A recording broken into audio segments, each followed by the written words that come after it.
പടച്ചോനൊരു സംഭവമെന്ന് വെറുതെ പറയുന്നതല്ല. നിങ്ങൾക്ക് ഏറ്റവും ഇഷ്ടപ്പെട്ട ആൾക്ക് ഈ റീലൊന്ന് ഷെയർ ചെയ്ത് കൊടുത്തോളൂ. ഏറ്റവും മികച്ച തിരിച്ചറിവായിരിക്കും. കുറച്ചു മുമ്പ് ഞാൻ മനസ്സിൽ കൊണ്ടു നടന്ന ഏറ്റവും മികച്ചൊരു ഡ്രീം പ്രൊജക്റ്റ് ഉണ്ടായിരുന്നു. പല കാരണങ്ങൾ കൊണ്ട് പക്ഷെ അത് നടക്കാതെ പോയി. ഇന്ന് രാവിലെ എന്നൊരാൾ കണക്ട് ചെയ്തിട്ട് പറഞ്ഞു, നിങ്ങൾ അന്ന് ഷെയർ ചെയ്തിരുന്ന ഒരു പ്രൊജക്റ്റ് ഉണ്ടല്ലോ, നമുക്കതായിട്ട് മുന്നോട്ട് പോവാം, ബാക്കി കാര്യങ്ങളൊക്കെ ഞങ്ങൾ ഏറ്റെടുത്തു, നമുക്കൊന്ന് ഇരിക്കാന്ന് പറഞ്ഞു. ഞാനത് കഴിഞ്ഞ് അൽഹംദുലില്ലാ എന്നും പറഞ്ഞ് ളുഹുർ ജമാഅത്തിന് പള്ളിയിൽ പോയി ജമാഅത്ത് കഴിഞ്ഞ് വിശുദ്ധ ഖുർആൻ തുറന്നപ്പോ എന്റെ കണ്ണിലുടക്കിയ ആദ്യത്തെ ആയത്ത് സൂറത്ത് ബഖറയിലെ 216 ആയത്താണ്.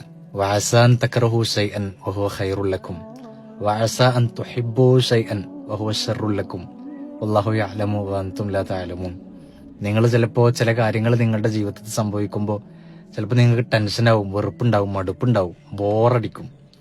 പക്ഷെ അതായിരിക്കട്ടോ നിങ്ങൾക്ക് ഹൈറ്. പഠിച്ചവൻ പറയാണ്, ചിലപ്പോൾ നിങ്ങൾ നിങ്ങളുടെ ജീവിതത്തിൽ ഇഷ്ടപ്പെട്ട കാര്യമായിരിക്കും, നിങ്ങൾക്ക് ഭയങ്കര സന്തോഷം തന്നിട്ടുണ്ടാവും. പക്ഷെ അത് ചിലപ്പോൾ നിങ്ങൾക്ക് ഷർറായിരിക്കും കേട്ടോ. വല്ലാഹു യഅലമു വഅൻതും ലാ തഅലമൂൻ.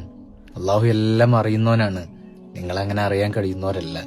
അതുകൊണ്ട് നമ്മളെ ജീവിതത്തിൽ സംഭവിക്കുന്ന ചില കാര്യങ്ങൾ ചിലപ്പോൾ ഒരുപാട് ലേറ്റ് ആയിട്ടുണ്ടാവും. പക്ഷെ അത് സംഭവിക്കുന്ന മൊമെന്റ് ഉണ്ടല്ലോ, പഠിച്ചോൻ ഒരു ഹൈറിലെ പീക്ക് പോയിന്റിന് വേണ്ടി കാത്തുവച്ചതായിരിക്കും.